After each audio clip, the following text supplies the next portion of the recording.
And now, The Bonfire with Big J. Okerson and Dan Soder. Oh, that's right, everybody. That's that song by Tool, which means it must be time for The Bonfire.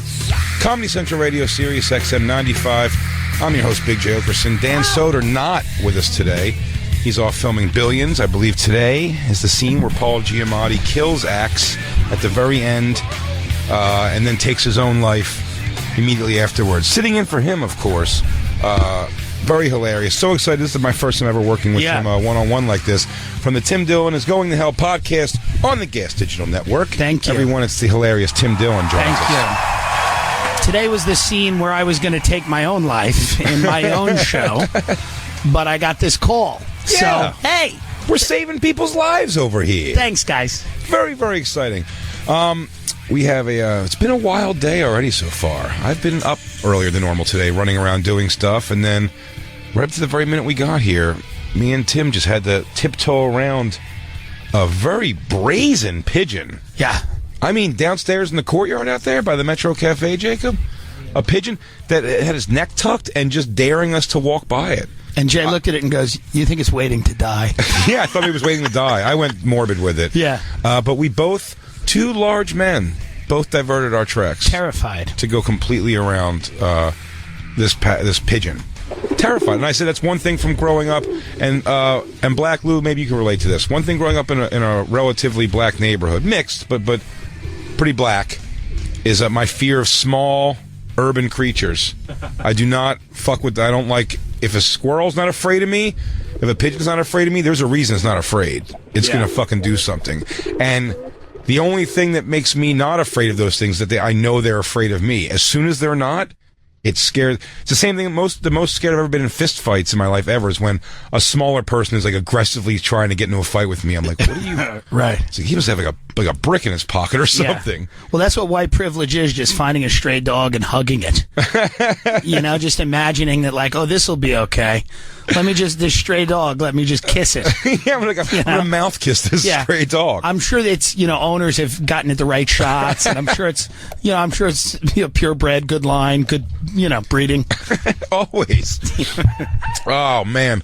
So we have no Dan and he's off filming Billions. Of course, that scene, I should disclaimer, is not happening. Oh. Although it's really going to suck if that is what happens. If that's exactly how the show ends. There will be a lawsuit. I didn't know. Yeah. You know what? I gotta write the show better. If you're writing as fast, if you're writing as good as my joke about it, then that's going to be your fault.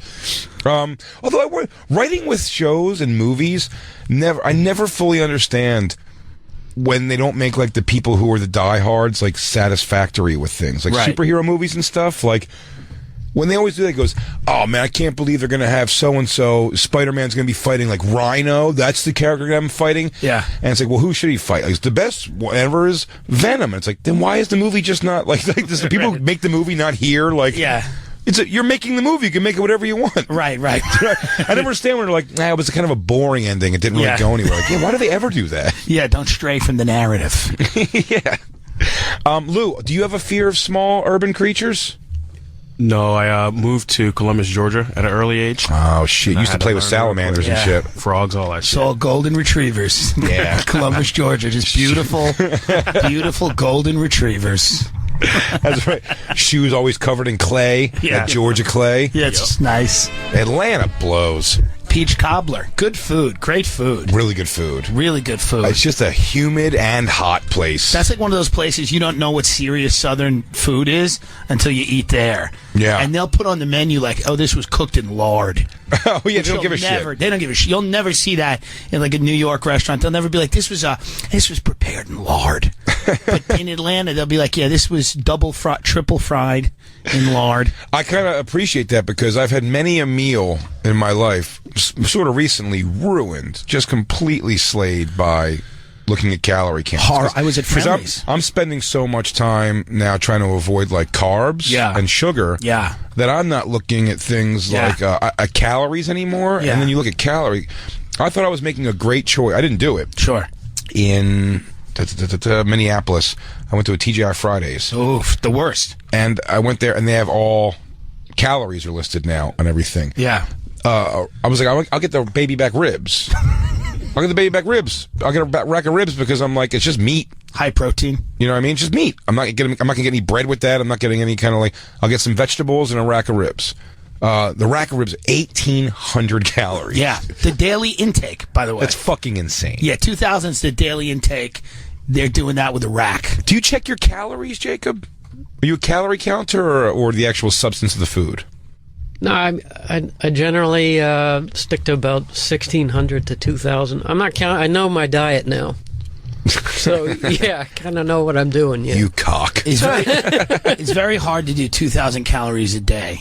It's very tough. It's not easy. It's very tough. But you don't enjoy eating a lot. You I enjoy love eating. eating. No.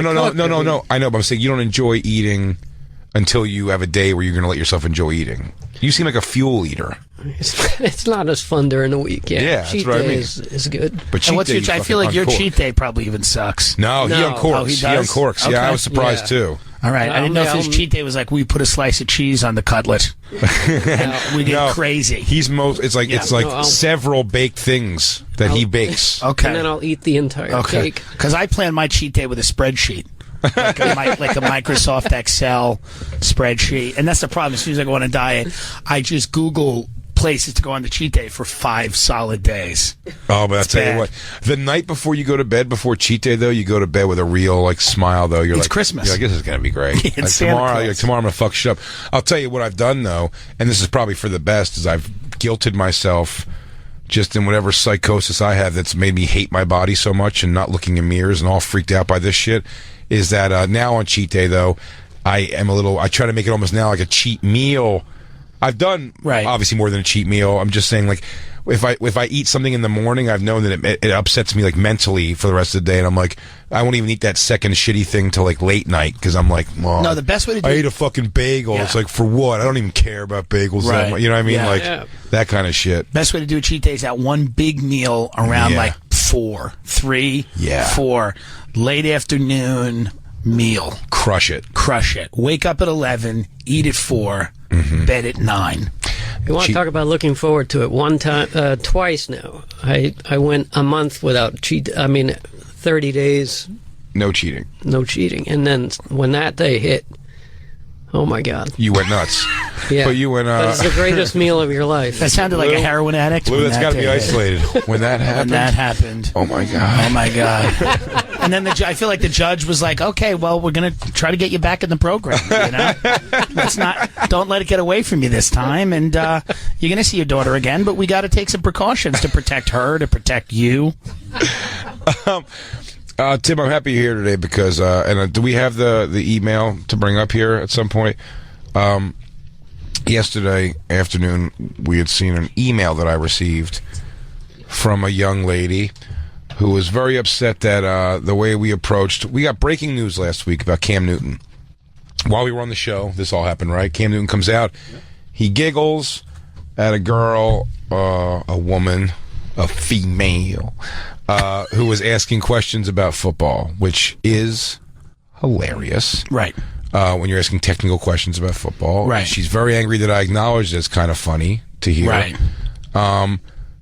The points I'll make to her, I'll save some of these points, I think, for when I speak to her. Yeah, I'm sure she'll be real receptive.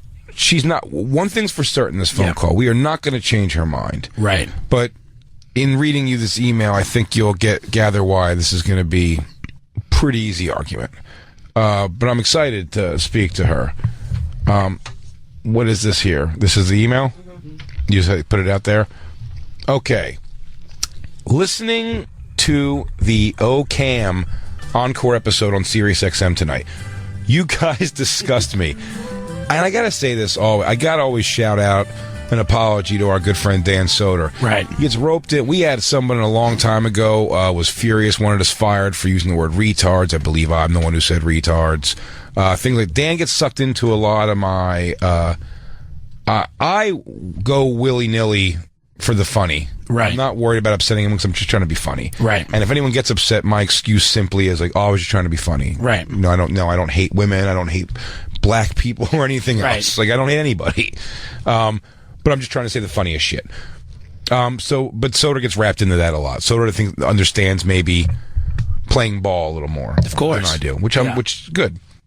But He goes, you discussed me. Do you really think Cam gets held to a higher standard than, she means to see anybody, do you think Cam gets held to a higher standard that nobody can be held to, like you said?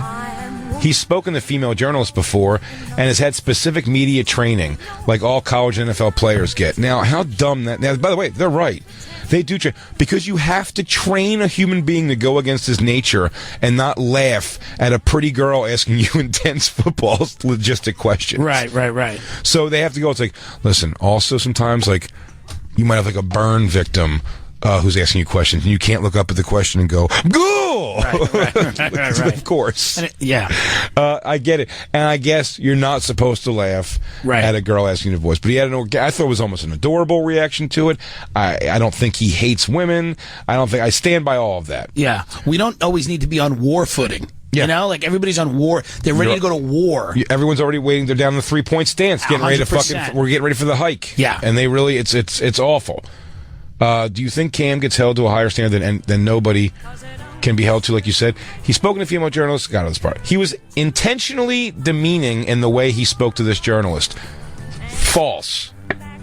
Does anyone here have any different agree? Christine, you're a girl. Do you, Christine, you're a dumb chick. I'm kidding. Do you, think he was demeaning in any way? Does anybody stand behind that? No, I think it was such a genuine reaction. And I think that it's not unfounded that he would feel that way. She says demeaning. Also, what I find interesting that is that actually, they don't keep showing in the footage. They keep showing him go. He goes, it's always funny hearing like a female talk to me about routes and stuff. Yeah. Wow.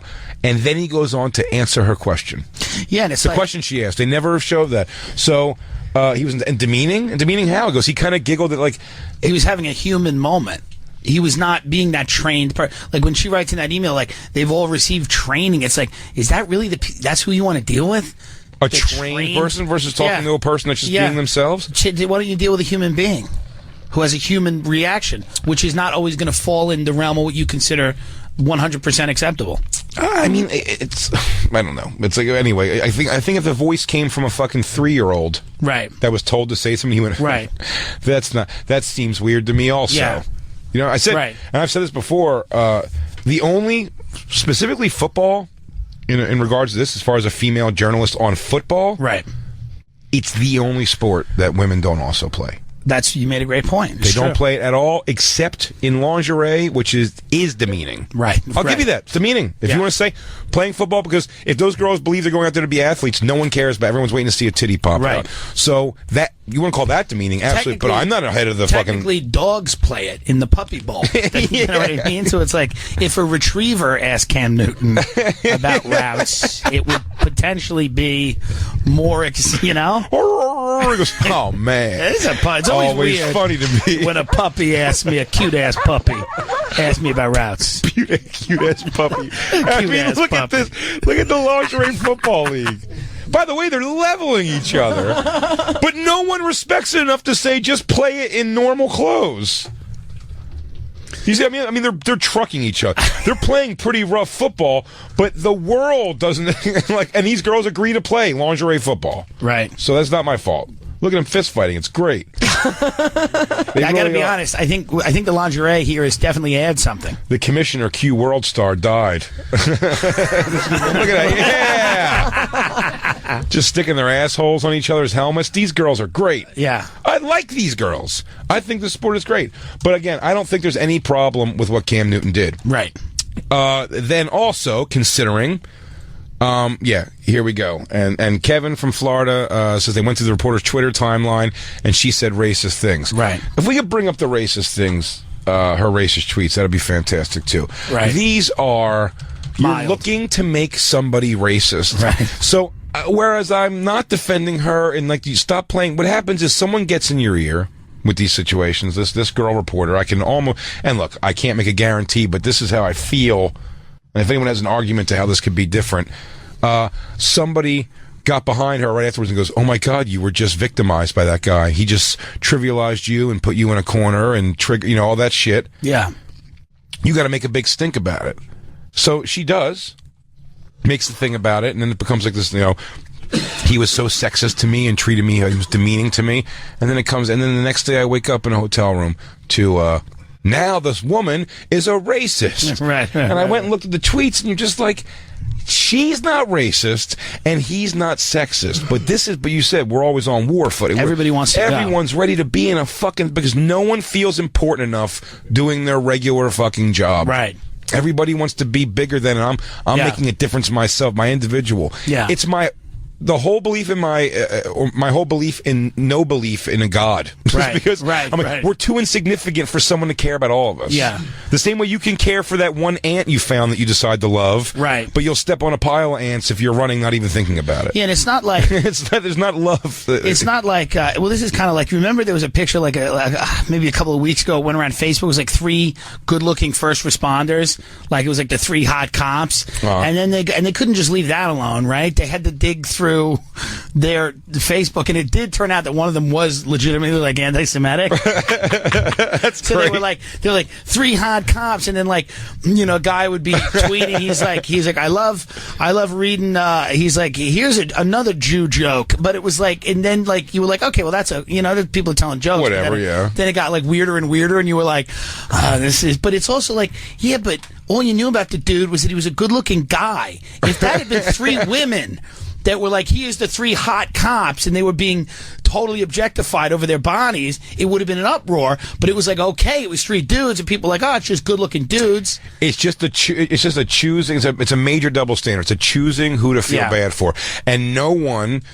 What straight white men are the victim of is being like straight white men today. Like everyone's angry at you for just being that thing, which is fucking ridiculous. Right. And I'm not for the trivialization of anybody.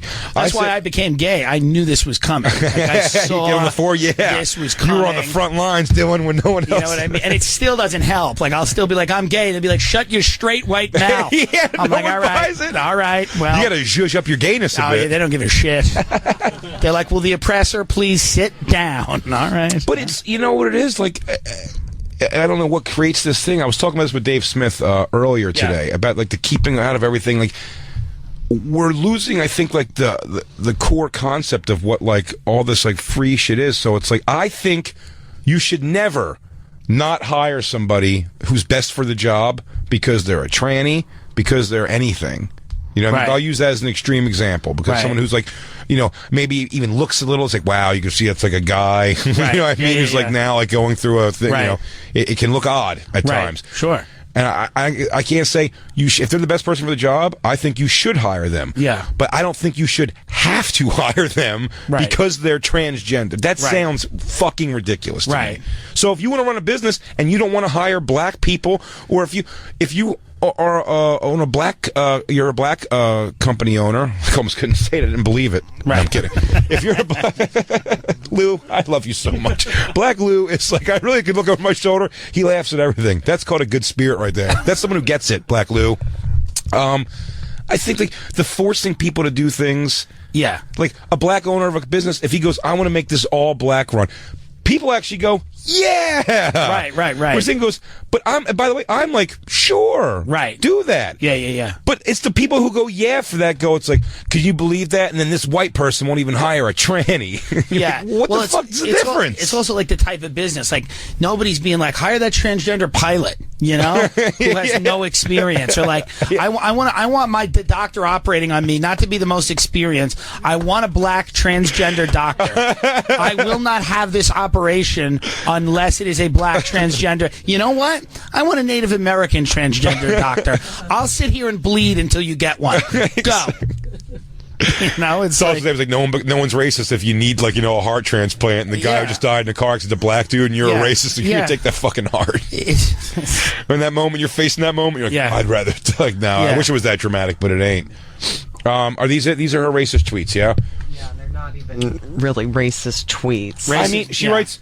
It just has a word in it. Yeah, about her dad. Yeah, my dad is being super racist as we pass through Navajo land. He's the best. Racist jokes the whole drive home. No problem with that. And there's one more. There's another thing she says. She actually says the word like nigga or something like that. Yeah. Yeah, the Earth moves at 450 miles per hour. That's 10 times triller than NASCAR's Dale Earnhardt. Dale Earnhardt's a bitch nigga. Like, playfully with him. She's a sports reporter. Right. It's clearly playful, whatever. I get it if he goes like, well, that's a bit sure, it is, I guess, in her world, fine. But like, That's it? She's just a racist now? What about this one? What the fuck? What about man? when she tweeted, "I love Adolf Hitler"? It seems slightly. It was the third day of her period. Heavy flow. Let's go back to the. Hang on. Let's go back to that email. Yeah, let's get back to that email. Which was okay. Oh, wait a second. Is this Luke in Canada? Is this the Canadian military you're talking about? Luke says that the military is forced to take a course on gender fluidity. Luke, you there? That's correct, yes. Yeah. The Canadian military? That's right. Yeah. Well, they're not doing anything, so they should take all kinds of courses. A lot of courses. You guys should be taking Geometry 3. They're literally not doing it. It's literally a college. Like, that's literally a college. That's hilarious. On gender fluidity, what do you mean? Like, to not be weird if somebody walks in the room, like, that has, like... Exactly. Is wearing, like, mascara and has a big old fat hog? Exactly. Gotcha. What were you going to say, Luke? I'm sorry. I just wanted to point that out, that you guys are saying that everybody's at the warpath, and so they're trying to be frontliners in this and say, hey, look how progressive we are. You will all understand what these people are going through, and you will identify them as they see fit. Yeah. Absolutely. It's I'm going to get back to this email. Thank you for the call, Luke. Thanks. Absolutely, brother. Where are we here? He was intentionally demeaning. The way you think he's never heard a female talk about routes in his entire life? Maybe, but it dawned on him that time that he heard it. Yeah. He was thinking about it. He was in the pocket in that moment. And I think he said it always, so I mean, I'm sure it has happened before. You know what's funny? He did say that. Right? Yeah, it's always funny. Exactly. You're funny when you're just about us now. You're funny when you're, I guess me. You're funny when you're joking around your show. But to say women only have book smarts about football is insulting and demeaning. It's the truth. Like, these girls aren't playing football growing up. They can only get the smarts of it that they're learning from reading about it or watching it or whatever. And her next line says, you don't have to be a football player to understand the nuances of the game. No, but then how would you understand the nuance? By reading, potentially, book smarts. You know what I mean? Or watching television or reading a magazine. I'll give you Neanderthals time to Google nuances, which I did, and I'll tell you that nuances, I mean, it's like small little things. Yeah, I like that she capitalized Neanderthals. Good job. Yeah, well, we're from a time. Right. It's a proper noun. Is it? In that, I don't know. Give you Neanderthals. I don't know if that's a proper noun there, but I'm just going to blanket it and say she called me the N-word. Right. She called me the N-word now. Oh, real nice. Real nice lady. We're going to look at her tweets. She'll give us time to Google nuances. It's a big word. But not Neanderthal? I'm surprised she didn't tell us to Google Neanderthal. You and your cavalier attitude make me sick. Men like you are the reason for the stereotypes of women, and you only encourage the wage gap in America. Yes. Women can and do understand football and are as intelligent as any man out there. Absolutely true. Okay, yeah. No one said they weren't. True. Never argued that ever. Cam Newton never said they weren't. Nope. Come on, Cam. Come on. Cam should be held to a higher standard. Higher standard. Anyone who makes the kind of money he makes and receives the level of media attention he does should absolutely be held to a higher standard. Not true. It's fun. You hired him to be him. You hired him to be a quarterback. You know what I mean? It's funny when you guys are obviously being humorous, but when you talk like you did and are serious about it, that's a problem. Hoping you guys take a time out to think about the ramifications of what you say. You should be held to a higher standard as well. By the way, Jay, my husband noted by the looks of you, the only routes you'll ever run were to the buffet line. Now that's funny shit, she says. Wow. Give me a call sometime. Now, wrong. Love it. Wow. But I love that because, like fucking most dumb broads, if you let them yammer on their bullshit, they will eventually dig their own fucking graves for their stupid twat faces. This dummy just discounted everything. The trivializing and the putting us in a corner and blah, blah. Hey, fatso. Brilliant. Brilliant. Yeah, I wish you fat asses would take some time and think about what you say, you lard asses. I can't believe this Tardo has agreed to get on the phone with us, but she has. I'm shocked she doesn't have better things to do. So what we're going to do is take our first break, and then I'm going to dismantle a retard on the phone. Wow. So get your Twitters ready, everybody. It's going to be a letter writing day on the Bonfire. I'm hanging out with Tim Dillon. We'll be right back.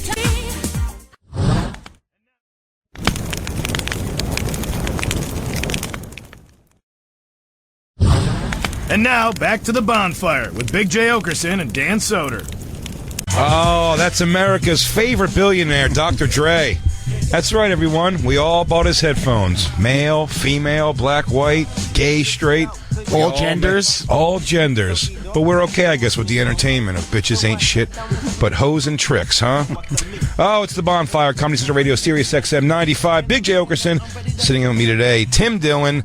Danny Soder is off. I believe today they're filming the scene where Axe Capital takes over the world. Yes. And then I think there's some sort of an alien thing. I think Stephen King wrote this episode.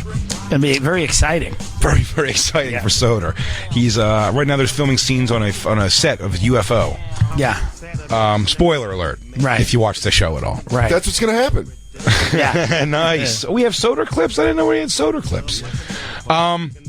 Tim Dillon, of course, is going to be headlining Hilarities in Cleveland Wednesday, October 11th and Sunday, October 15th. In between that, he's going to be there. You're going to be there working with Michelle Wolf this weekend. Very funny. Fuck that. Yeah. Wednesday and Sunday. That's where the party is. It's true. Also, he's going to be doing his tour bus show as part of the New York Comedy Festival in November.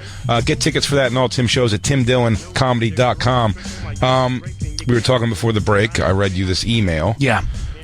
You told me you vehemently agree with everything said in it. No, we're getting something. What's some of the feedback, Christine? Sarah McPants, who I just adore, said he was immediately dismissive. This is about Cam Newton, she was saying? Well, she sent this before you read the email, and then she sent this after the email. So she's saying she doesn't necessarily agree with what Cam Newton said, but she definitely doesn't agree with the woman that wrote this email. I also think it's dismissive only in the sense that he answered the question.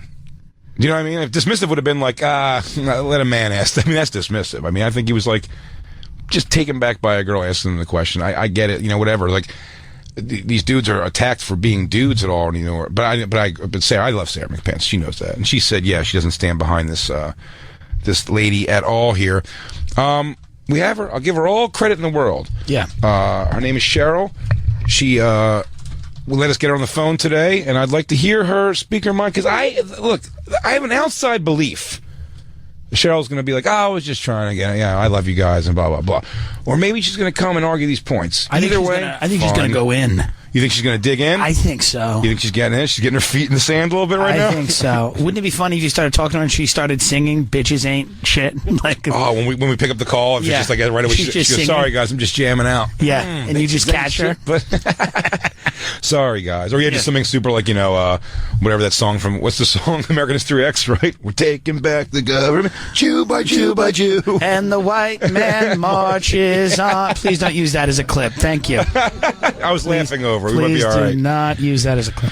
I'll only call her Cheryl. I said I want to blow up her spot. Cheryl, you're on the with the Bonfire. You there?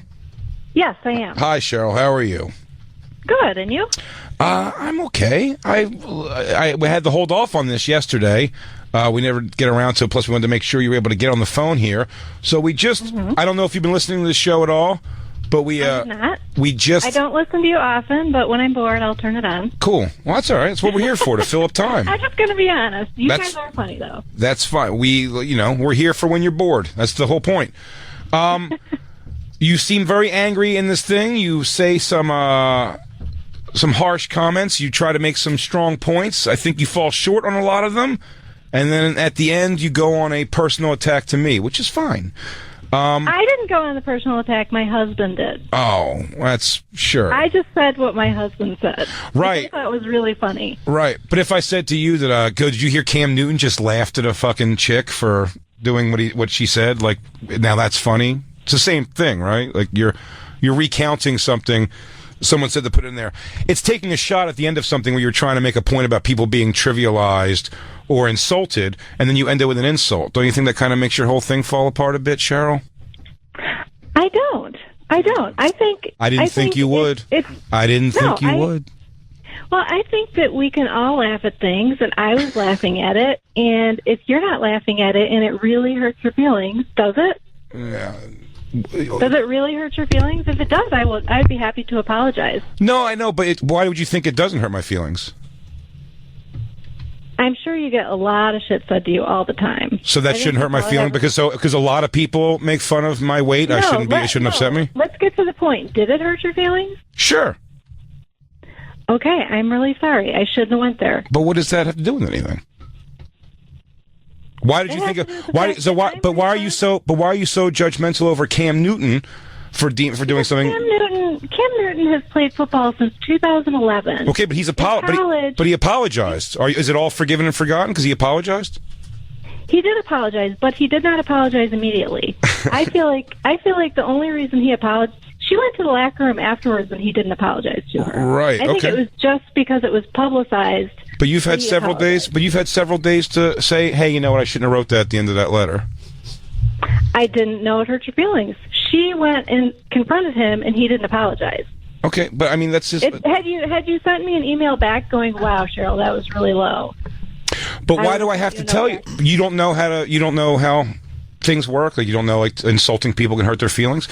The point is, Cheryl, my feelings aren't hurt. I like that you did it because it just kind of proves the point that your whole basis of your argument is just falling apart from the get-go. Go up to the beginning of the email. I'd like to take this step by step. No, I don't have a problem. I have a problem with what you guys were saying about it. Which is what?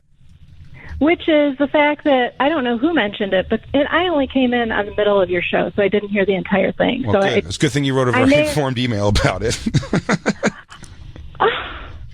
No, If somebody said, I would never say Hitler had some good ideas, and you walked in the room when they were just saying the part of the sentence, Hitler had some good ideas, would you start an immediate email campaign, or would you try to find out all the information first?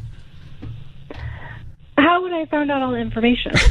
I don't know. Why would you write an email if you didn't have all the information? Cheryl, do you think he was intentionally... No, wait.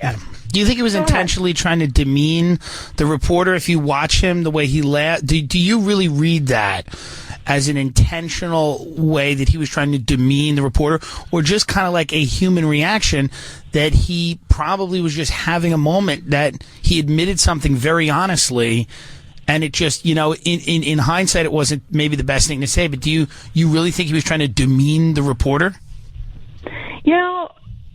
At first, when the story came out, I did not think that. I thought, wow, that was just really a stupid thing to say, and I'm glad he backtracked. But after I got thinking about it and knowing that football players, from the point of playing college football, get specific media training, and I'm sure once he was in the NFL, he even got more training, and the fact that he's been in the public eye for so long. I mean, he's been in football. He's played since 2011. You think you should? You think media training has to? You think media training should make you have to not giggle if you find something like odd or funny? Don't you think if he has to take training to do that, it's a ridiculous thing to ask of somebody? I'm not saying. I guess what I'm saying is, with his training, you would have thought that he would have kind of at least been on guard a little bit with what he says, and thinks a little bit more deeply before he just kind of let it fall out of his mouth when he's talking to a lot of people in a huge audience. I mean, I'm not saying his apology wasn't authentic. If you said it's funny, if I said it's funny to hear a 12-year-old girl talk about butt fucking, wouldn't you be like, it kind of is weird? She can do it, right? She has every right to do it. But isn't it weird if she does it? I use the example on stage all weekend because I talk about this a lot. If I stood up, I have tattoos, I'm fat, as me and your husband know. If I stand up at a Mary Kay conference and said, like, I have some questions about the blush and the rouge contouring for bringing out my cheekbones, and I mean, you don't think people in that room are going to and how ridiculous that is? It is ridiculous. They probably think it was a jackass stunt or something if I did that. No, they may just hey, let's think about a minute. about this. They may just think maybe you're getting ready to transition. And you really have those questions. And everyone in the room was prepared to deal with that in a sense of being like just a straight face, like, well, look at this. Someone's getting ready to transition. I'm glad we've gone from the obese to throwing transgender people under the bus now. I've been trained for 7 years about it. The problem I had was more with your comments. But what are my comments? You're not really saying what they are. You just keep saying, you guys disgust me. That's what I'm reading. No, I was very pointed in the email. I said, I thought that, and if the comment was serious, which I'm assuming it was, which I don't know who said it, but someone said, yeah, I mean, women have book smarts about football, but they don't really know it. No, you didn't say no. You said nuances, and then you told me to look it up, which I did, and now I have a very a good answer for you. They can only have book smarts about it because they don't play the sport. Women do play football. Well, yes, I know. When they have to have I'd have to have a big rally to high school to let some girl be a kicker, and then she gets hurt and doesn't want to play football anymore. Yeah, actually in Michigan we have a pretty good female quarterback. Okay. Here in Michigan right now. Do you think it would make sense to put her in the NFL? If she wanted to play, I don't see why not. You don't see why not? You think she should get her head knocked? I mean, really? That's crazy. Do you think that they should put a guy who shoots 90% on three-pointers in a wheelchair? You think he should be in the NBA? That's a lot different. Well, I think the relative size of men and women is an issue in a contact sport like football. Cheryl. Organic strength. Right. The strongest woman is nowhere near the strength of the strongest man. Just a fact. And I can't have a baby. That's the pain I have to live with. Even though it looks like you're having a baby. Even though it looks like at one. At that buffet, you fat fuck. Did I say that? No, I didn't say that. Your husband said it. Right. You've thrown him and trannies under the bus so far today. Right. My husband has all my fat insults. He writes my fat material. Honey, I'm getting ready to talk to a fat person. You got anything in the pocket for me? No, and I think, maybe, I don't know, maybe women would have women's NFL football. I don't know. Absolutely. I have no problem with that. By all means. I'm saying in the world as we're at right now, a woman's strict knowledge of football has to come from the book smarts of it. Or lingerie football if we're watching in the background, which I'll be honest with you. I'd go watch lingerie football. Let me ask you a question. Yes. So every man who talks about football like they know what they're talking about has played football. No, some guys are gay. You know it. Exactly. Then you know that's bullshit. No, not every man has it. You're giving a total bullshit argument. Wait, what are you saying? Every man has book smarts. Yeah, okay. But what do you mean? A lot of reporters on football are former players themselves. Where people get involved in it because they weren't players. You're saying just because nobody of any don't know anything. Women don't know anything about football because they haven't played. I didn't say that. I never said that. I didn't say they don't know anything. I said all they can know is like the book smarts of. There are women who know. Listen, I played Madden football every year. It comes out. Why I don't like playing with someone like Soder, who's played organized football before and I have not, is because I don't understand. I just pick a defense that like the computer kind of picks for me because I don't know the fucking difference on defense. I don't know. I've never played. There are women out there that can talk circles around me technical football. Absolutely. I'm just saying, if I knew technical football and I stood up to Cam Newton and asked him a question, it wouldn't seem as weird to him as a pretty girl in a voice asking like, do you think when Curly goes up there and hits those hard routes and he's using like the slang and vernacular of the sport, it struck him. And by the way, he answered her question. Maybe you guys need to get used to the fact that pretty girls have brains too, and they can understand. You're making who's saying anything besides that? Cheryl, nobody who is writing about football has a brain, man or woman. Like nobody, like the journalists that are smart. Football has a brain. I think is what you meant to say. Yeah, but Cheryl, how are you arguing about a pretty girl having a brain? What does that have to do with that? I don't even know if she's pretty. I didn't look at her yet. But what do you mean about her? You're the one who said she was good looking or she was pretty. You need to rewind here. I didn't see her at all. I don't think I saw her. You need to go back and rewind what you just said. Everything I keep saying that says that she was a pretty girl. I didn't see her. I don't have a personal opinion on her looks at all. People are speculating maybe Cam Newton was kind of like doing just a flirty thing. Yeah. You know, that was speculation. I don't even know if it was that, but a pretty girl with a brain. That's not a good way to get in someone's pants. Would a pretty girl with a brain exist? I mean, like, yeah, somewhere. but so does Sasquatch. Right. No, I'm kidding. There's plenty of... Shut up, Cheryl. There's plenty of pretty... Neanderthalism. Right there. Spell that, Neanderthal. Wraps it up. Is that the nuance? Beautiful. I'm serious. I love Dan clips. You're Dan's so beautiful. I'm not saying anything about her being attractive and being smart. Of course, there's smart women who are attractive and vice versa. I mean, of course. What is that? Where am I saying anything besides that? I didn't say she can't be smart about football. I'm saying you're trying to take away the organic nature that having a woman ask you a hyper-technical question about football isn't something that might catch you off guard a little bit. And listen, you're right. He's lost millions of dollars because he had an organic, like, that's kind of fun. The same way if he chuckled, if a little kid goes, "What's with coming on the face?" You're like, Right. I don't, you're not supposed to know about And that. Cheryl, maybe if we had Yeah, as a social worker, that one, my first reaction would not be to laugh. It would be, wow, this kid may have either A, saw porn, or B, is being abused. Well, you're a Yeah, social worker. You're seeing too much horrors in the world. That's the problem. Yeah, Cheryl, we're not social workers. And maybe in 30 years, if there's a women's football league, like there won't be human reactions like this because things will have changed. But as of right now, don't you think that it's a little ridiculous for a guy to lose millions of dollars in endorsements and for everybody to kind of be on war footing about kind of an innocuous comment that he made? That's my point is that you're raking him over the coals. Like, why can't things take time to develop? Again, as I said, I'm all for. I think I don't care if the entire reporting team on a football show is women. That means it's inconsequential to me. I'm just saying if you go like, that's odd. You're going, you piece of shit. You think that's odd to have all... Yeah, absolutely. That's odd. It's an odd thing, but all right, great. Maybe it won't be odd soon, and then it becomes part of the fucking thing. Tim is a gay man. Right. Tim is a gay man. The acceptance on gay, the change in the last 20 years has been fucking insane. Cheryl, when I was a kid, I was a little actor. I was a child actor. My parents put me in a dance class, and I was a little fat kid, and I would flop around in like a leotard, and people were visually disturbed by it. And people would say, "Hey, isn't that funny?" Every time. Why are you laughing, Cheryl? Shouldn't you feel bad for him? Right. Every time He's laughing about it. Every time a fat guy does a pirouette, I'm kind of taken back. Can't we give the benefit of the doubt to people and not really have these rigid guidelines and let people have human moments and all evolve and grow together? How do you feel the fact that you're defending a racist tweeter? Wait. Let me respond to that. Yes, we can. However, when you're making the kind of money he's making, and you need to think a little harder. And you're showing your ass, though. What is millions of dollars make him different? He could have lost his endorsement because that's a natural consequence of what he did. Why does making money make him... You keep saying that, like, if somebody's making money, they're held to a higher standard.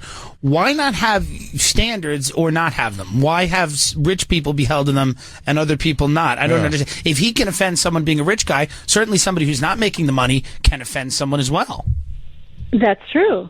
That's very true. However, because maybe not because he makes so much money, but because he plays football and he's very well known, he has more of an impact by what he says than other people. And the way to punish him making a lot of money, is to take away some of that money. But what about this deserves him? But he didn't do anything. He didn't do anything to that woman. He literally chuckled and answered her question.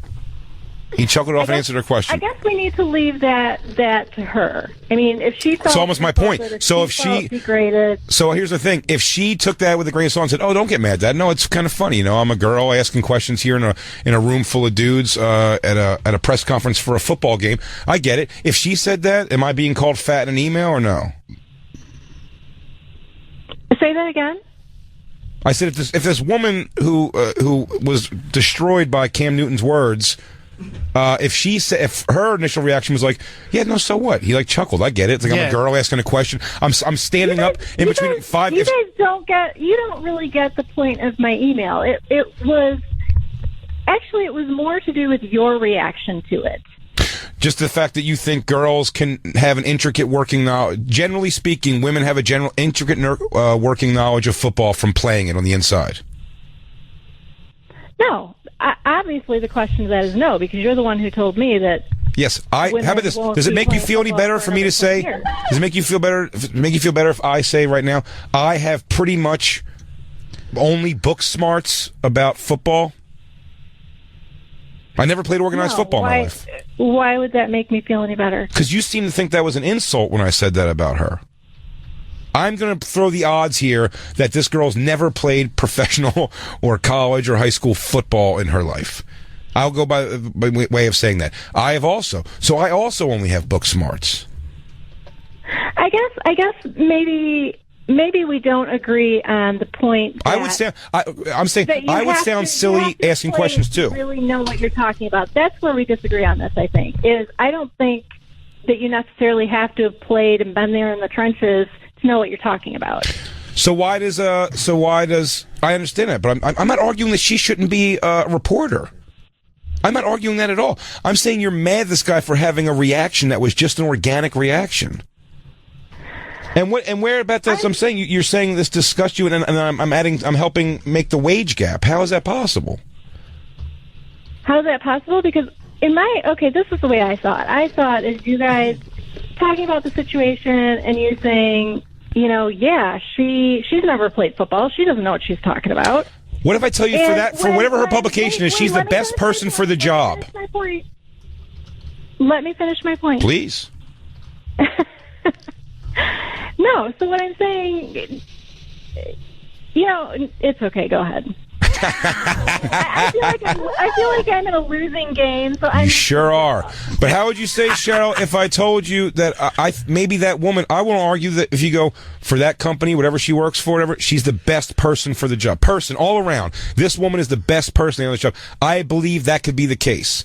I'm defending Cam Newton like isn't a piece of shit sexist blanket statement because he chuckled at a pretty girl standing up with a bunch of bald fucking fat or ex-NFL players standing with their hands raised to ask the next question, and the girl gets the thing and goes, I have a question about these routes. I'm fighting his defense. I'm fighting for him being able to have an organic reaction to that and not be penalized. You know how many female reporters he's come in contact with in his career in football? How do you know? A lot, because I watch football every weekend, and I see female journalists all the time. I know. Did you ever see that one get hit in the face with football? It's the funniest thing that's ever happened on live television. But let's say he does. Let's say that he does come in contact with female reporters all the time. Maybe he's just genuinely remarking that every time somebody asks him a question that's incredibly intricate about football, it surprises him. And again, it might not have been the best thing. Well, if it surprises him every time, then he needs to get smacked in the F. Listen, Trump is now you're advocating violence, Cheryl. Now you're saying he should be attacked? He's just an idiot. Now you're advocating violence.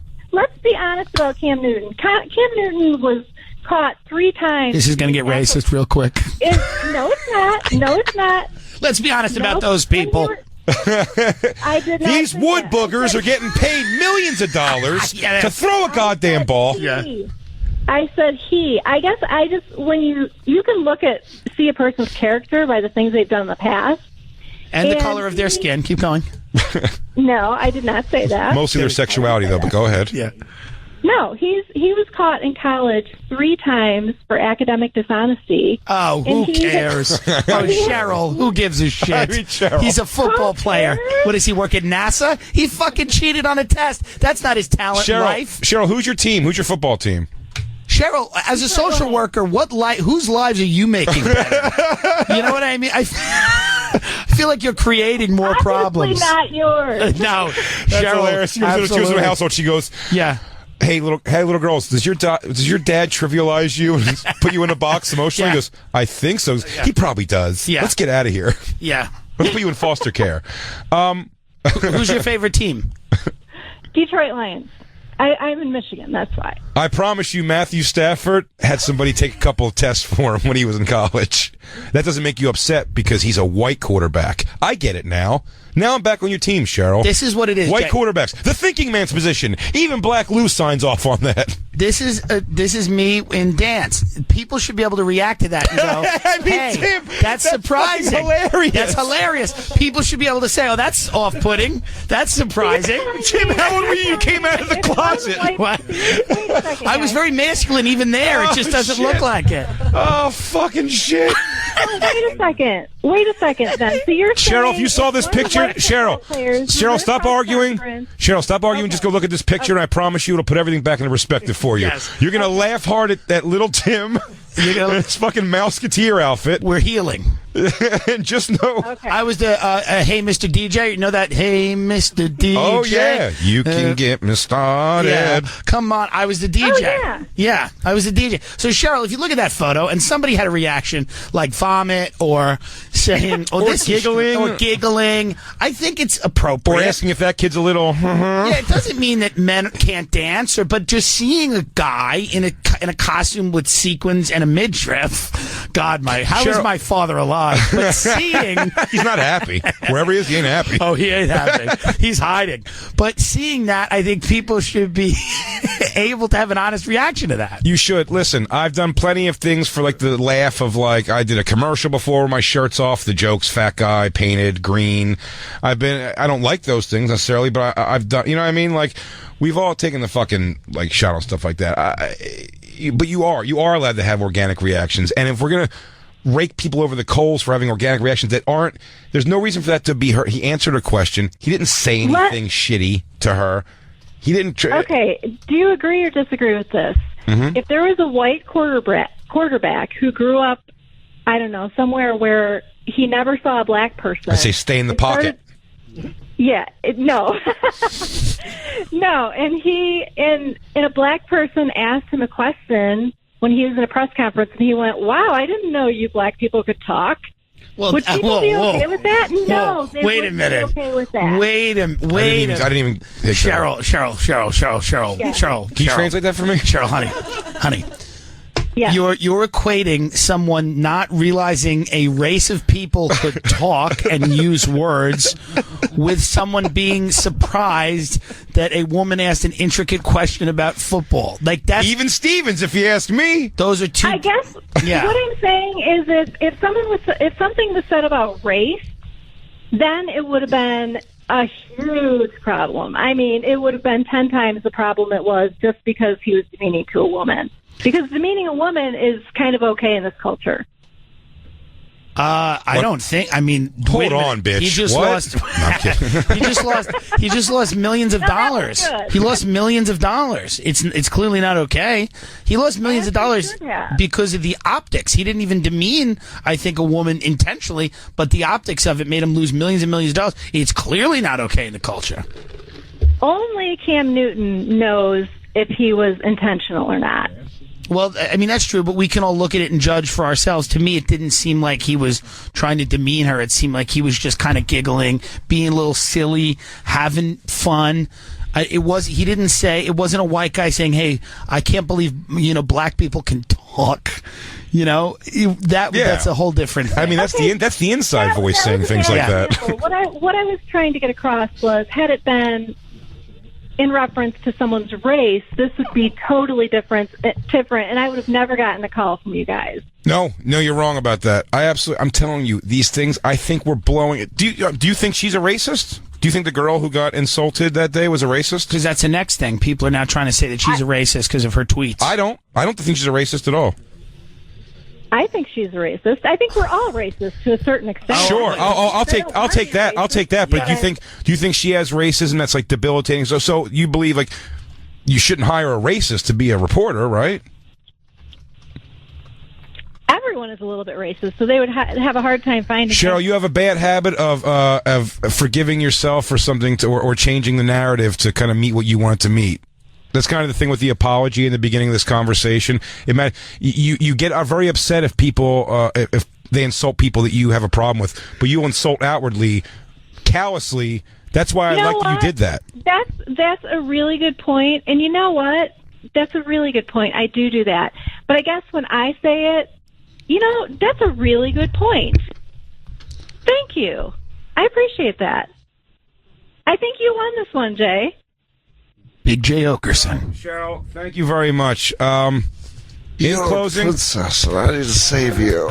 Well, let me take my victory lap here for a second. Cheryl, I'm glad you were able to turn it over. I hope to make it on your victory lap. You were hoping you were talking to a man who was able to sort out your ideas and get you back on the right track. Lou, my theme music, please. I don't know about that. Cheryl, thanks for calling. If you ever need me to fix your life again, you give me a ring. I love you. Okay, love you too. Goodbye. Hanging out with Tim Dillon here. We'll be right back. It's the Bonfire. She was a crazy person. Ah, what an asshole. And now, back to the bonfire with Big J. Okerson and Dan Soder. NWA knows how to treat the ladies. MC Ren, he don't fucks around. I thank Shaw for calling. She called in. She was cooler than I thought. She had the balls to do it. She folded at the end, and I can appreciate that. Someone who just says she was wrong. That's fine. Big J. Okerson here. Comedy Central Radio, Sirius XM 95. This is the bonfire. Dan Soder off shooting. I believe the scene today is Schwarzenegger makes a guest appearance. Yeah. And Dan is forced to kill an Eskimo. Yeah. I don't know the context. Interesting. Tim Dillon hanging out with me today. He's going to be headlining Hilarities in Cleveland Wednesday, October 11th and Sunday, October 15th. 2 chances to see him. Make sure you check him out. That club is absolutely great. Yeah. Pickwick and Frolic. Go down there, have a nice meal. Maybe you watch a preseason fucking Cavs game. Yeah. Then you swing on over to watch Tim Dillon at Hilarities. October 11th and Sunday, October 15th. He's also going to be doing his tour bus show, which I want to see so bad. I hope I'm in town for it. I'll put you on. I want to watch this so bad. Where you go around, explain what that is. You go around. I the go city. around. Well, I used to do it as a job, and I would have it as a job. But when you're a tour guide in New York, you can't. There's certain things you can't say on the tour because there's children and there's adults and there's all kinds of people that will be offended by you talking about football reporters. Well, you're talking about like a Rockette being decapitated or the important shit. Yeah. The important. They want to be. They're like, how tall is the Empire State Building? I'm like, shut up. Now I can because I just rent a tour bus. But people buy tickets, and we do this crazy show, and I say everything I wanted to say. Do you work off odd, real facts? I work like, off... was a Rockette decapitated? Absolutely. Well, she wasn't decapitated. She was left with a knife in her back in Central Park in the early 90s, and that's when people, like, even gritty New Yorkers were like, this is a lot. A Rockette? Yeah. They were like, maybe we got to do something, She's an ice princess. So it's like those are the things that I can say, and I talk about, all the rich people and all the criminals that are hiding all their money in fucking New York real estate and all that shit. So it's a lot of fun. We just have fun. And, listen, it's New York. You see shit on the street. That's the other thing is like you never know what's going to happen. Sure. Oh, there's got to be some like real off the cuff stuff happening. Yeah, you have no idea. It sounds super fun. I know Christine's going. She's very excited. It's going to be a lot of fun. TimDillonComedy.com. You can sign up, and I email you the link to get tickets. Yeah. Oh, yeah. That's awesome. It's going to be a lot of fun. I know that's going to be neat. So he's doing that as part of the New York Comedy Festival in November. Get your tickets at TimDillonComedy.com. Also, don't forget Dan Soder. He's not here, but he still has a career. God damn it. Support it. He's going to be at Laughs Boston October 19th through October 21st. That's an awesome club. It's an awesome place. Boston's such a great city for comedy. Get tickets for that and all Dan's shows at dansoder.com, and make sure you check out his new half-hour special as part of the stand-ups available right now on Netflix. Lou, any plugs? Nice. Just keep throwing it over to everybody else. DJ Lou's DJ Dead Rat. We got to make that happen soon, buddy. I'm very excited for it. We came in today talking about, I asked you about one of the topics I had was a bad tweet, not a tweet, text. Yeah. I sent to someone, like an autocorrect fucking your shit up. Yeah. I assume everybody in the studio's got some version of a story about that, but the one I did recently, and I asked you if you had, and you said you had a bunch. Yeah.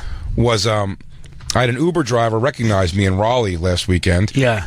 And like a dummy, instead of ever like, I'm never the person who goes like, come to the show. Like, just come to it. Yeah. You pay. Right. And support, so it looks better for me anyway. Yeah. Anyone I'm talking to in person, I would just go, please, let me get you tickets. What, 11 people? Let me see if I can work that out. Like, I'm that asshole.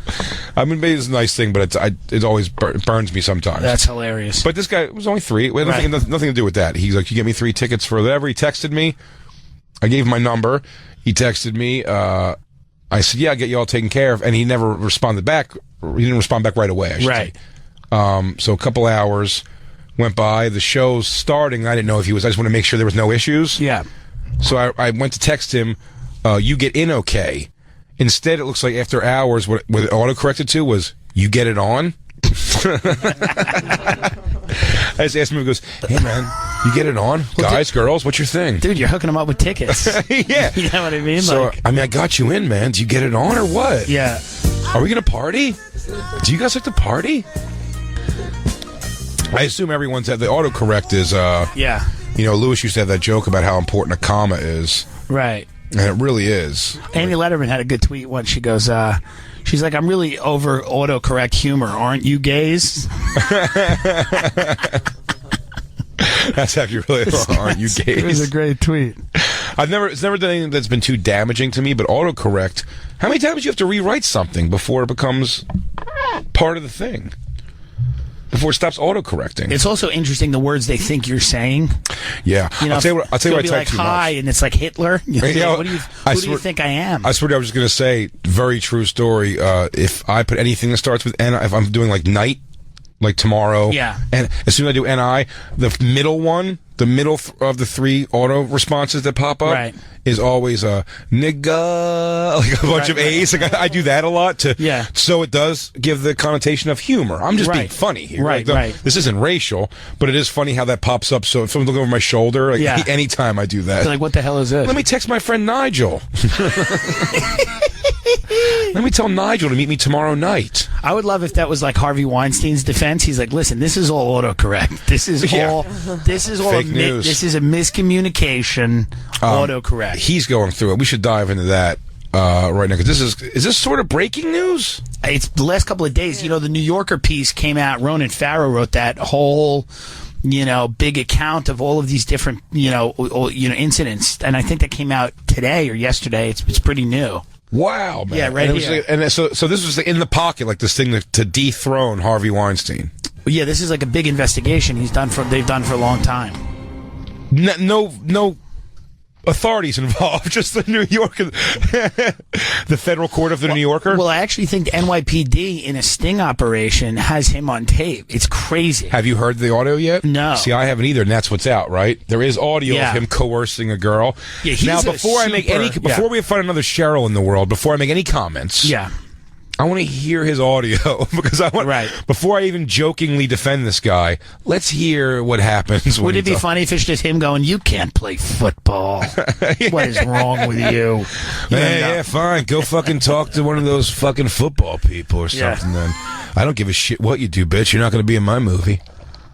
Yeah, he's in deep. They just fired him. They fired him from his own company. That's a mind fuck, Is that true? Yeah, the Weinstein company fired him. Yesterday he was fired. Wow. Where the fuck have I been on all this? Podcasting. That's so. His brother is everyone. Still there. So who are the people? Who are the people making the actual accusation? Are they putting names to the people like I was attacked by this guy? Yeah, it's like is it all the way to attacked, or is it just coerced, or is it groped? Is it talk shit to? There's rape. Some people said harassed. Some people say it's forced, rape, sexual assault, and then there's some people that are like, he invited me to his hotel room, and he walks out of the bathroom naked with a boner, and he said to one of them, he goes, "That's peacocking." He goes, "That's presentation." Right now, come on. He goes, I do that at holidays just to everyone who runs this place. He goes, it's like a Disney movie to this Italian actress. And Asia Argento? Yes. And by the way, she's such a person, does he say Disney movie? I think he said, he definitely says it. I don't know if it's her, but he says it to somebody. I hope it's her, because she's such a dark, Italian horror. Her thing, she has the big tattoo of the angel wings going up her pussy. She shows her pussy in a lot of things. She's very sexual. It might have been a French actress, but I mean, the actresses that we kind of know are Mira Sorvino, Ashley Judd, Rosanna Arquette. Paltrow has now came out and said that he was kind of funny with her. It was kind of, because he's like, we're going to have a meeting at the hotel, and they all show up like, oh, we're going for breakfast. And he's like, hey, can you come up to the room? What was a meeting called forth on she got a fax from something from the Creative Artists Agency, and so she thought it was like a business meeting, and she got up there and he asked her to massage him, and she was able to kind of sidestep this. I'm with CA. Can we do that at CA? But she told Brad Pitt about it, and then Brad Pitt, because they were together at the time, and then Brad Pitt threatened Harvey, and it became like a thing on Gwyneth Paltrow of do not tell anybody else about this, and she said that he at the same time was encouraging and then also demeaning. Where's Mark Wahlberg on all this? I can't wait for his comments there, because he really is he's like, hey, you don't treat a woman like that. You don't stand. You don't come to a woman and act like that. You don't touch her. You just work out really hard and she'll want you. I mean, literally, because he came out. I remember one time he came out with what's her face, because he's clearly one of the girls that didn't get Ted. Was clearly too much of a fat pig to get the role, but now she's blaming him. No, that's not the case. Maybe she did. What was her name? Jessica I want to see what she looks like. Jessica Barth didn't get the role. Well, you know what's funny? It's not funny. It's horrible, but kind of funny. Is what he would do is like, if you refuse his advances, he would like roast you. He would just be like, you better lose 30 pounds. It was like so demeaning. So if you wouldn't fuck him, you'd be standing there in the hotel room and he's like, by the way, you want to get competitive in this business, you better lose 25 pounds. And he's a fat slob and he's just going at you in his bathrobe, yelling at you. It's like crazy. Yeah, what is this person? Gorgeous. Someone said, I'm not sure what this even means. Jay in Bakersfield, I want to take this call. I don't know what he means. Okay, Jay, you there, buddy? Yeah, I'm here, dude. What's up, buddy? You hear me? Yeah. Hey, nothing, man. You said that you were having some issues with like not necessarily autocorrect, but like the word, like it choosing the word that you're going to do when you're going on your keyboard. Yeah. It sounds like you need to go to your preferences, your settings on your cell phone, and you can turn off on your keyboard. It's called predictive. Oh, so it doesn't fill in the word for me. That is what was happening there. Yeah, and it'll stop. It'll stop saying shit you don't want it to. But I mean, words like "get in," "okay," to get it on, like "okay" is like that should be in there. I feel like. Yeah. But thanks for the advice, Jay. I'll take that. I'll take you up on that. No more mistakes worries, for me. doggy. Thanks, brother. Later, no doggy. word, doggy. It's a Louis J. Gomez reference. Oh, is it? Of course. He calls everybody doggy now. It's his new thing. I told Luis Gomez, I said, if you have not priced out silk screening I Stand with Harvey shirts, you are slipping. He is slipping. I called him today and I said, if you have not thought about I'm with Weinstein shirts, then I mean, what a seedy underworld though of this, because look at him also posing with all these people. Well, he's a dirtbag, and people don't realize this guy's had enablers, many of the men, probably some of the women, let's be honest. And you mean women that have been like, you can do whatever you want to me? I mean, like lawyers and shit that, and, you know, everybody at the Weinstein company that kind of knew what was going on, and I'm sure there's a culture of fear. Nobody wants to come out and say what he's doing. I mean, this guy... How blatant you think it is that people know? You think a secretary knows? I think well, here's how blatant it was. Seth MacFarlane made a joke at the 2013 Academy Awards where he goes, hey, congrats to all the winners. You no longer have to pretend. Well, it was something like this. Congrats to everyone who won. You no longer have to pretend Harvey Weinstein's attractive. And the entire audience laughed. So this idea that nobody knew, which Meryl Streep is trotting out because but that contextually, like that's kind of, you get the joke even if it's not like, you right. know. Could be, but contextually, I mean, listen, if they had said that about somebody else, it might not have hit as hard. I think the audience kind of roared because they knew this was a guy who was seen with a lot of different women. And listen, you know, people talk, and Sure. Meryl Streep comes out and goes, oh, by the way, I don't believe this. And I think if it was a thing, reporters would have wrote these stories, and the reporters were like, no, we tried.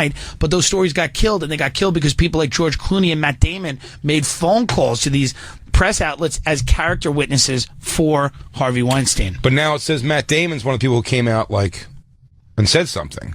I mean, that I don't know, but I know that supposedly there's reporting that they were at one point character witnesses for him. I think that's what it was reported. Let's see. Is this the audio? Can we call Matt Damon and figure this out, please? I think we're 3 degrees of separation from Matt Damon, quite honestly. Brian Koppelman knows him very well. I'm telling you right now. What do we have to do here? Nothing. I'm going to take a shower. You sit there and have a drink. Pause it. It's happening so fast, but I already love it. This is a super. He's like a super villain. You know? Yeah. Hey, what are you doing now? Come on now, touch it over there. Look up there. Whoa, what's that? Is there a paint job over there? I'm inside your pussy. Like he just distracts her a bunch of different ways.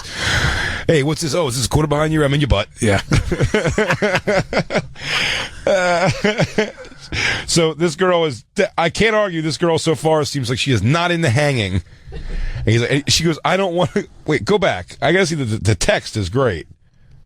It's terrible. But I mean, terrible. like, I can't, I'm always blown away by the brazen nature of it. You know, I've never had money like that. I've never had money to be like, fuck you world. This guy's a sociopath. Someone will figure it out. Yeah, it could definitely make you a sociopath. Absolutely. In some way. If you have those tendencies, it'll push you over the edge for sure, being that kind of rich.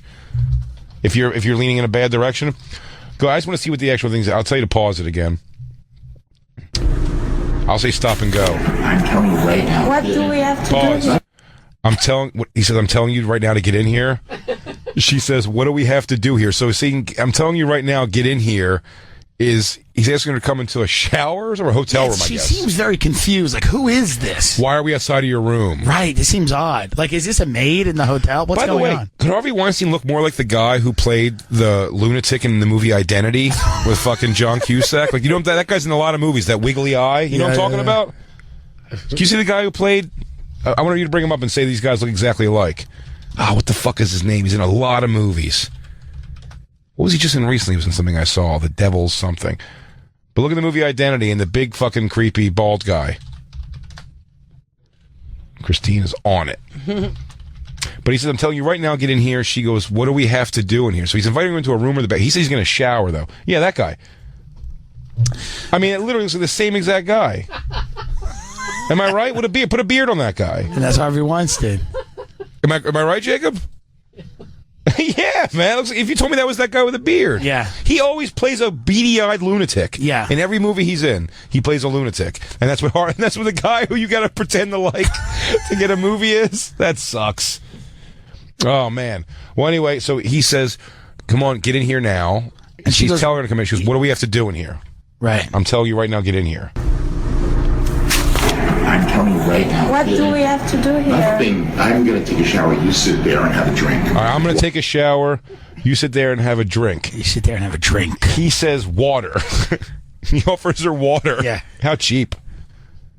I don't drink. Can I stay on the bar? No, you must come here now. No. Please. You must come here now.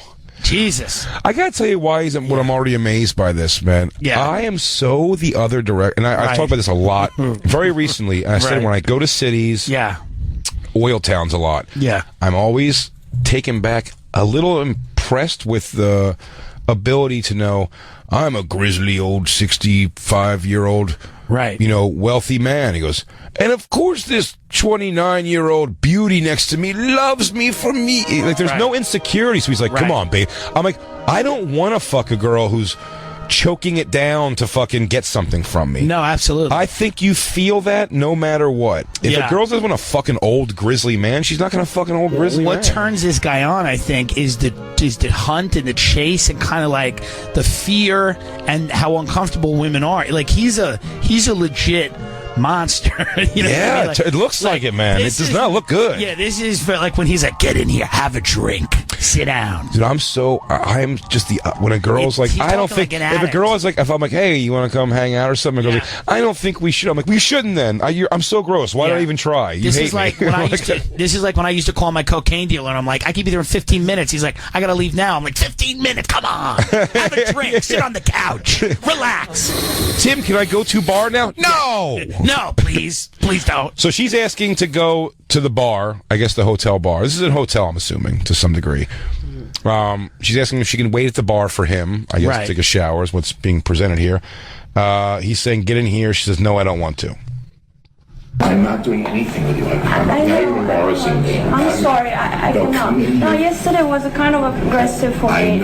I need to know a person to be touched. I won't do a thing. I don't. If you got to keep informing someone you won't do anything this time. Yeah. It's not. No. If you got to tell someone you're not doing something this time, I'm going to put, this is going to be very unpopular. Get ready, Twitter. Why is she outside that room?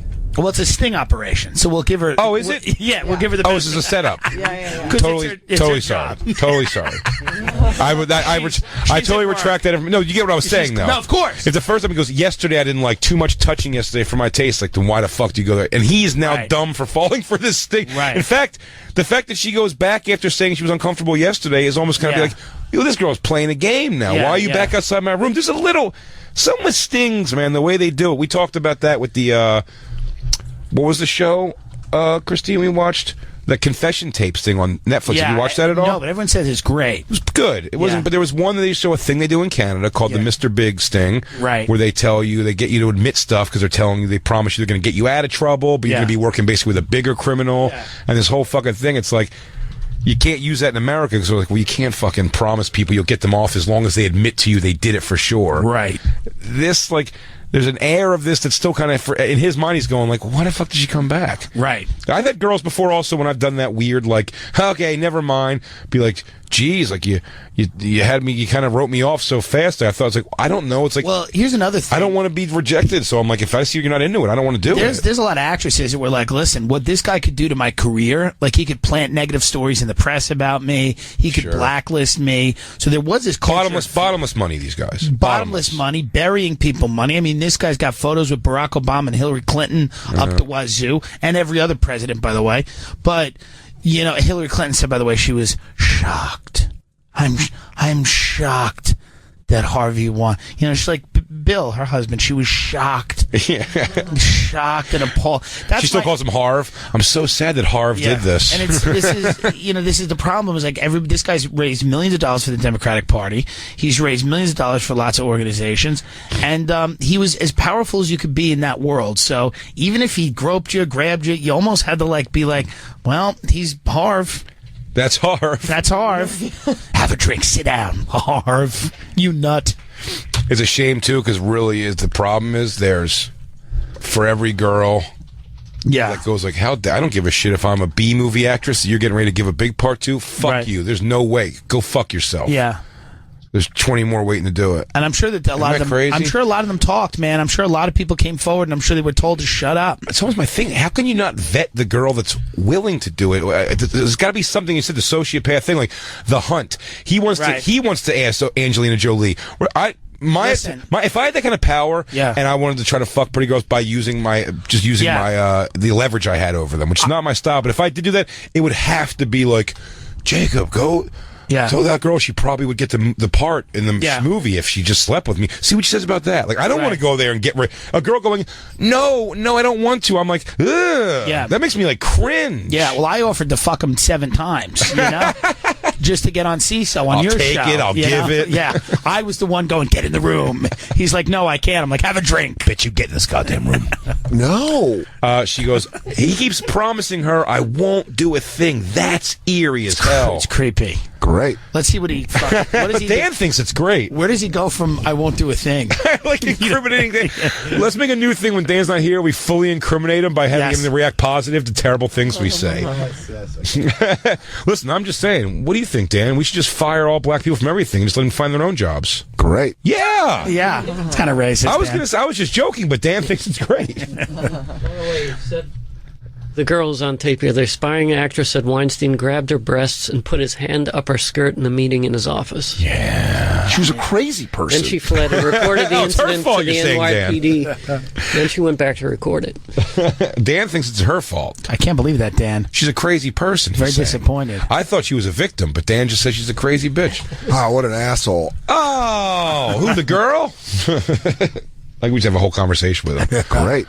Lou, you got to cut up 17 individual words of Dan Soder to make it match everything. Yeses, nos, maybes. Jacob, you strike me as not an aggressive guy. White Lou, maybe.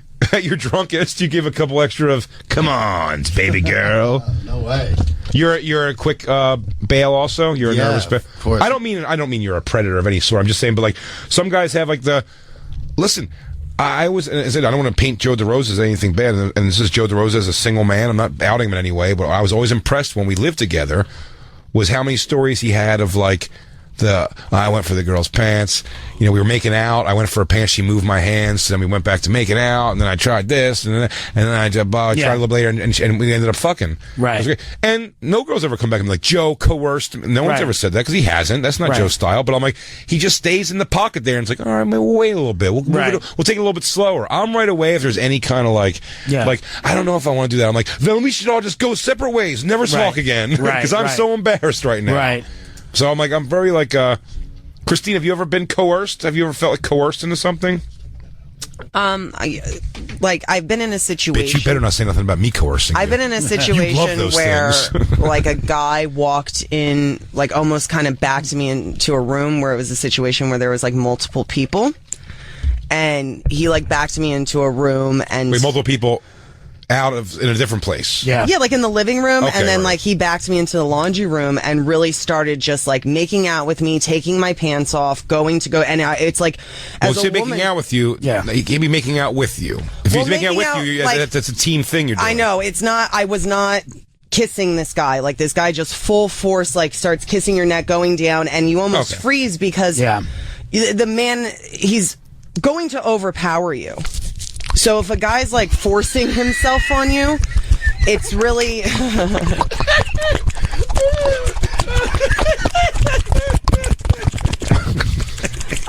and luckily another guy came in and stopped it. Yeah. But it was something where you... I had the same situation, except it was a Harvey Firestein. That is cool. Get in the room now. Fuck you, Tavi. You get in this goddamn room. You go in my goddamn room. I'm going to take a shower. Get in the room. Have a drink. I ordered room service. We're going to have boys just to give me gas. Get in the room now. I'm going to Dutch oven this whole goddamn place, and you're going to love it. You want to be in my off-Broadway production. You're in the chorus, but shut up. Take your pants off. Take your goddamn pants off. You love it. And I've never been approached by anybody that had any sort of power over. Wouldn't that have been great? I know. She goes, wait. I wish I would have been backed into a room by a Harvey Weinstein. A girl can only wish. Better than my drug dealer's buddy. Drug dealer's bro. I won't do a thing, please, is the last thing he says here. Keep going. Should we take our last break and come back and finish this tape? Yeah, let's do that. Let's just do it, yeah. Because we're almost done. God damn, Tim, this has been a lot of fun, man. We'll be right back with our final segment. It's The Bonfire.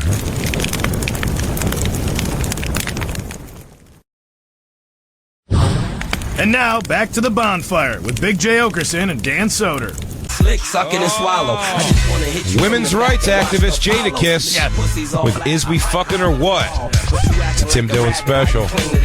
Tim Dillon's hanging out with us right here on The Bonfire, Comedy Central Radio, Sirius XM 95.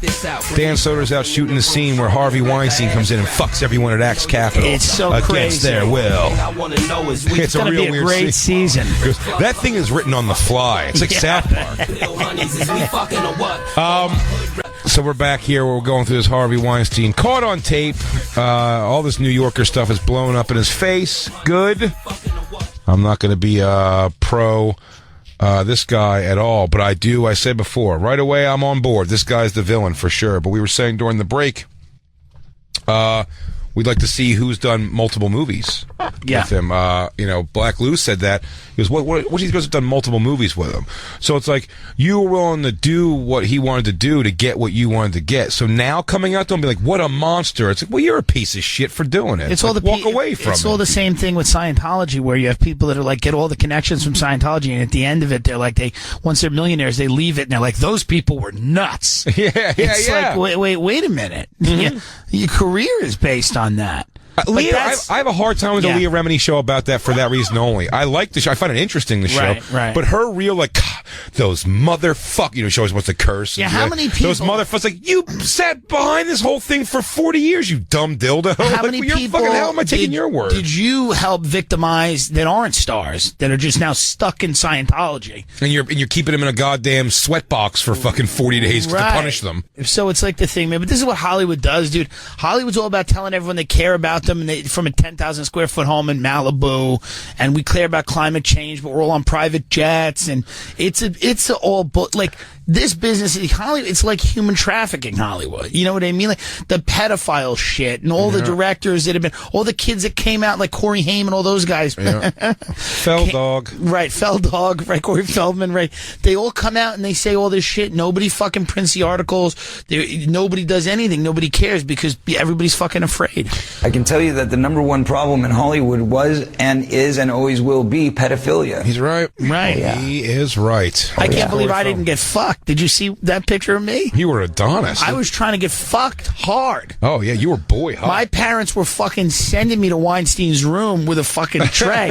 Room service. You were a sexy little boy there, if you don't mind me saying so. It looks like Rose McGowan signed an NDA for like $100,000 too. So this is stuff that's kind of come and gone over the years, and nobody's been able to take this guy down. That's the first time anybody's rallied against him. I get the thing, but a guy, listen. I mean, look at Cosby. It's really reminiscent of Cosby. Luring a woman into the room for business things and fucking viciously attacking her, holding her down, drugging, whatever the fuck Bill Cosby, like you said, dude, is a fucking piece of shit move.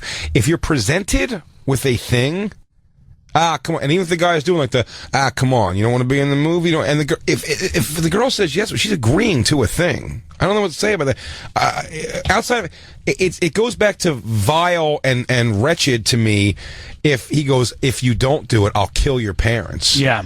I'll have something terrible happen to your kids. Sure. If he's going like, yeah, I don't know, I control this movie, you don't get the part. It's horrible. Yeah. It's a horrible thing to present somebody with. But if you fucked the guy for it, you made your choice too. Yeah, I mean, I think he's had a lot of settlements with different women where he paid out a lot of money. But but again, almost with the Cosby thing too, I say, this guy's so deeply fucking twisted. Yeah. And fucked in the head because, like, when you are that wealthy, I just see it. Like, when we see these wealthy oil guys in Houston, Texas, or I'm in Edmonton, and I see these like older, goofy-looking guys with these beautiful young chicks. Like, that chick's not like, please help me. They're like, that's the girl who does that. Well, dude, the girl who does that and goes with himself. The whole LA thing is based on that sugar baby, sugar daddy, where it's like you're going to see guys that are 50 and 60. It's all over here now too, New York, big. It's seekingarrangement.com. Yeah, there's commercials for it. On their third marriage with a chick who's fucking 21. Mm-hmm. You know, now if you now in New York, here's the thing: they can't help them with their careers, but in LA they can because a lot of these people are in the business. Sure. So then you have people, agent even or something like that, whatever it is. So they're trying to be actresses and actors. So there's always that unspoken thing of like, well, let me not get on the wrong side of these people. Yeah. You know? Absolutely. No, absolutely. But like this. I'm curious as to what he says now. Like if he treats, because you know what's interesting about him. So here's what he does. This is the hard sell. Mm-hmm. So when you're selling stocks, you hard sell. You call up a guy. You're like, listen, I got a great opportunity right now. You got to get in. Listen to me. Don't fuck this up. That's the hard sell. And when you sell like real estate, it's softer. You got to be like, hello. I know you said you really liked a yard, and we have a really big yard. But this guy, I want to know, like, does he ever switch it up in the middle of this and be like, all right, let's relax. Let's calm down. Let's think about what you want, and let's try to figure out. But he's just going hardcore. Preparing your family. Yeah, come on, shut up, have a drink, and watch me fucking wash my dick. Yeah. There's a guy across the street from me who forces me to do that. Where's my settlement? The guy across the street forces me to watch his dick. Ooh. Oh, yeah. Lay back, smoke a fat ass joint too. I'd rather fuck with you. All right, smoke a little bit of weed. Yeah, Dan, what do you want me to do? You want to be in Hocus Pocus too? You better play ball. So let's. We have this. I want to hear more of this audio here. Yeah, we were a little further up in that. You sit there and have a drink, he says. There and have a drink. Water. I don't drink. Can I stay on the bar? No, you must come here now. No. Please. No, I don't want to. I'm not doing anything with you. I'm not doing anything with you, I promise. I'm sorry. I cannot. No, wait, Pat, stop it. Kind of aggressive. Jesus Christ. It's hilarious. Some kind of pop-up commercial. Yeah, really. That wasn't Harvey. Go back, but leave it paused still. I just want to read the words here that was said here. She goes, I don't want to. I'm sorry. He goes, no, come in here. No, yesterday was kind of aggressive for me, she says. Go ahead. A little further ahead. I need to know a person to be touched. This is her words. He says, I won't do a thing. I won't do a thing, please. She says, I don't want to be touched. Oh, my God. Hearing those words from a woman would make crazy. I'd be like, okay, go downstairs to the bar, please, and let's not even hang out anymore tonight. Like, that makes me feel so uncomfortable. Hearing her say it to him is making me uncomfortable. He's a total monster. Yeah, this man has like not an ounce of insecurity in him, and he's just been able to do this forever. Yeah. He's been getting away with this for a long time. That's the other thing. Getting away. I mean, it seems like it's probably cost him financially to some degree. But again, when you have a bottomless well of money, what does that mean? Well, one of the NDAs was $100,000. That's nothing to these people. Yeah, to Rose McGowan now, it's probably a lot. He goes, I swear I won't. This is him saying to her, I swear I won't. Just sit with me. Go ahead. Sit with me. Don't embarrass me in the hotel. Don't embarrass me in the hotel. I know, but I don't want to. Please sit there. Please. 1 minute. No, I can't. Go to the bathroom. Please, I don't want to do something I don't want to. Go to the bathroom. Come here. Listen to me. I want to go downstairs. I'm not going to do anything. You'll never see me again after this. Okay? That's it. If you stop. He says, I'll never see me again after this. Oh, now it sounds like it's going to start taking a turn for like a threatening. Now it's yeah. I didn't know where this goes at all. I didn't listen to this yet, but it says he goes, if you where we stop right here, he's saying, don't embarrass me in the hotel. He goes, if you embarrass me where I'm staying at, she says, I'm not embarrassing you. They're talking over each other.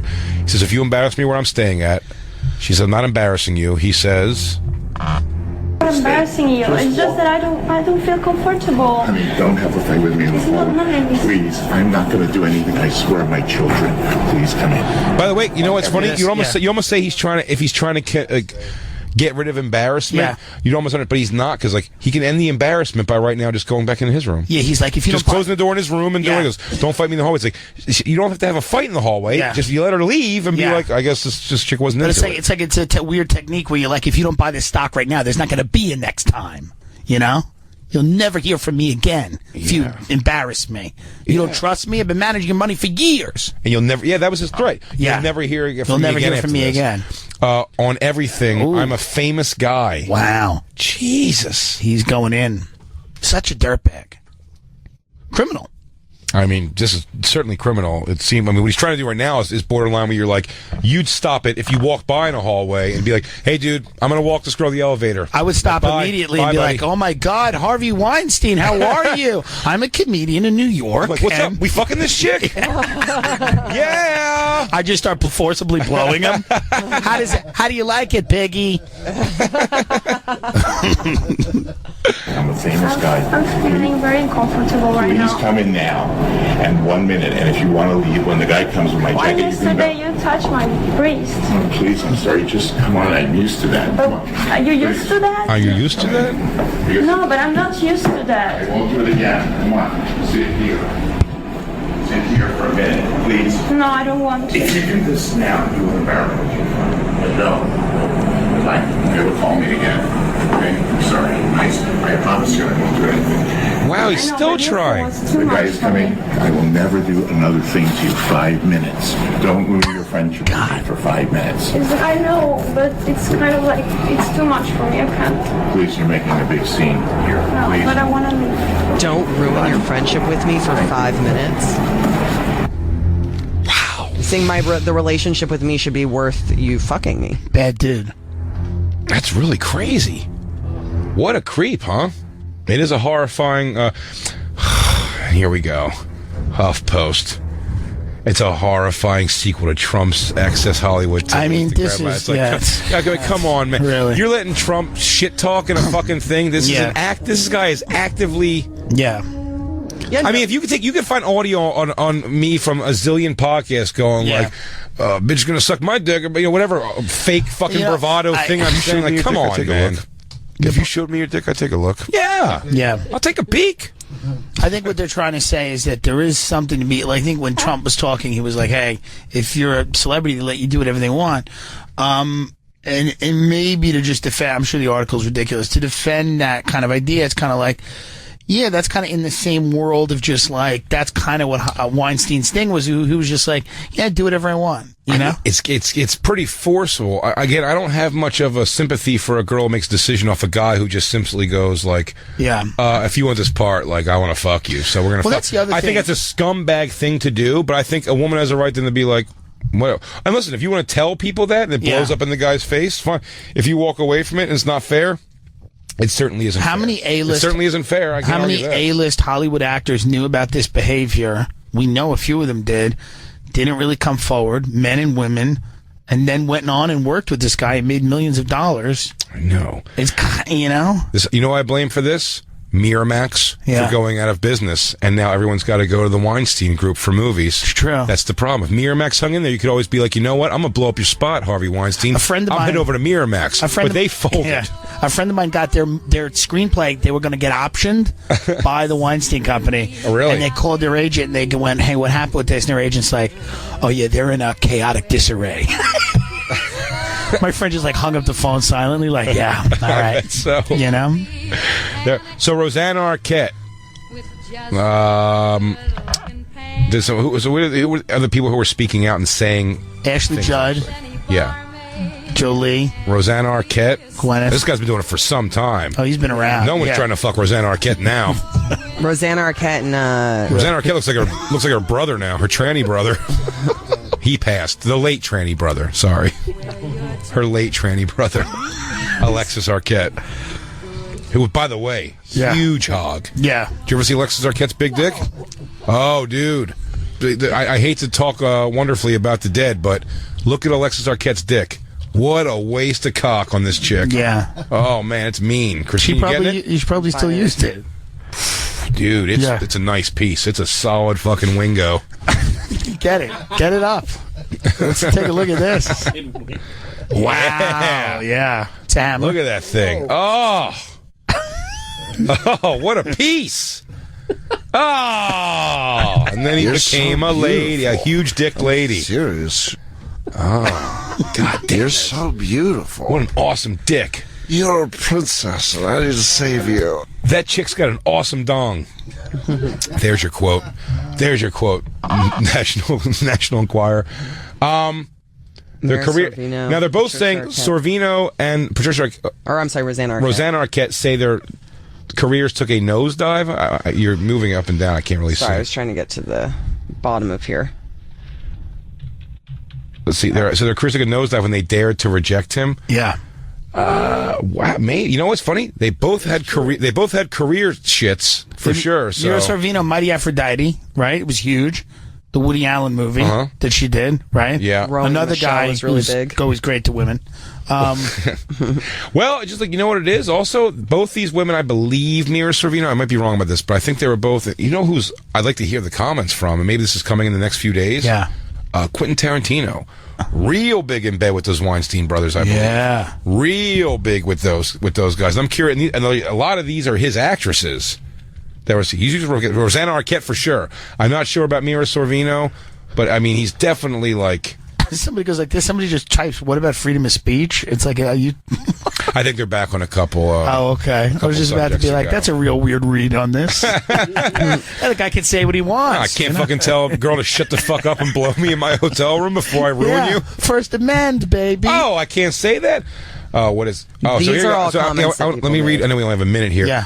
Matt Damon, as a father of 4 daughters, this is the kind of sexual predation that keeps me up at night. This is great fear for all of us. I did 5 or 6 movies with Harvey. I never saw this. I feel horrible for those women, and it's wonderful they have this incredible courage and are standing up now. We can all feel this change that's happening, which is necessary and overdue. Ben Affleck says, I'm saddened and angry that a man who I worked with used his position of power to intimidate, sexually harass, and manipulate many women over decades. So that's right. I mean, they're blindly believing it, which I guess, what can you do, man? What can you do? It doesn't seem that blind. It seems like a lot of people are. No, that's what I'm saying. I'm saying that, but look, Ben Affleck has no idea that he's fucking done it. He's just taking their word for it. But I mean, when they come out, it's the same thing, dude. By the fucking 14th Cosby accuser, if you're still on the fence going like, I don't know, you're like, nah, man, it's like, no, it's just the fucking floodgates of by the way, there's going to be false accusers of him now too. Yeah, there's going to be a whole bunch of false accusers, but like the flagship thing is probably like, even if you listen, if you can take someone at 50% truth. Yeah. If you could take someone's accusations that are and say they're 50% true, and it's still someone that should be in jail for a long time, who gives a fuck? Right. Who gives a fuck about the liars now? Yeah, this guy's a predator. If you did it to 15 people or 30 people, it doesn't matter. Doesn't matter. 15's plenty, man. You're on 15's plenty. You're on the board. Yeah. You know? You are on the board. That's it, man. Tim, thanks for hanging out today. Thanks so much. I just want we'll dig more into this for sure. I want this guy to get so desperate that he'll produce my special. Harvey Weinstein presents Tim Dillon. He should. Harvey. Even Lou had a hard time doing it. Lou couldn't even raise it up so much. We're kidding, Lou. We're kidding. It's a joke. It's comedy. Cheryl, we look forward to your next letter. I'm going to go find a fucking golden corral, everyone. Tim Dillon. Thank you so much. Going to be headlining Hilarities in Cleveland, Ohio, Wednesday, October 11th and Sunday, October 15th. He's also going to be doing his tour bus show as part of the New York Comedy Festival in November. Get tickets for that and all of Tim's shows at timdilloncomedy.com. Dan Soder, of course, at Laughs Boston, October 19th through October 21st. Get your tickets for that and all of Dan's shows at dansoder.com. You're seeing the pattern. And also make sure you check out his half-hour special as part of the stand-ups available right now on Netflix. And me, I'm going to be at the Funny Bone in Columbus, Ohio, October 19th through October 21st. Oh, look at that. Me and Dan both in Ohio that weekend. I didn't even know I put that Remember, you come from champions and you are a champion. He's right. God damn it. Even when he's not here, he's so right. I'll be at the Funny Bone in Columbus, Ohio, October 19th through October 21st. Get tickets for that and all of my shows at bigjcomedy.com. We'll catch you tomorrow, right? It's only Tuesday. Yeah! Catch you tomorrow, y'all. Crackle, crackle.